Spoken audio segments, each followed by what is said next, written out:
సుబ్రహ్మణ్య ఆరాధనం చేసినా, షణ్ముఖుడికి ప్రదక్షిణం చేసినా, ఆయనకి నమస్కారం చేసినా జ్ఞానము, ఐశ్వర్యము, సంతానమునకు క్షేమము, ఆయువు, ఆరోగ్యము అన్నీ కలుగుతాయి.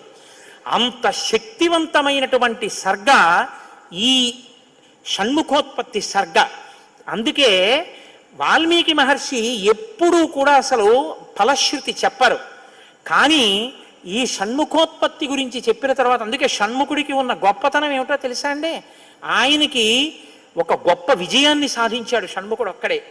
శైవ వైష్ణవాలు రెండూ కూడా వియ్యవందేట్టు చేశాడు. శ్రీవల్లి, దేవసేన ఇద్దరు శ్రీ మహావిష్ణువు యొక్క కుమార్తెలు. ఆయన మేనల్లుడు కదండి, మరి ఏదో పండగ సెలవులకు ఇంటికి వచ్చాడు. ఇంటికి వస్తే లక్ష్మీదేవి ఆయన్ని చూసి అందిట, మురుగన్ అంది. మురుగన్ అంటే మేనల్లుడు అని. మరుమగన్ అన్నట్టు విష్ణువు, మరుమగన్.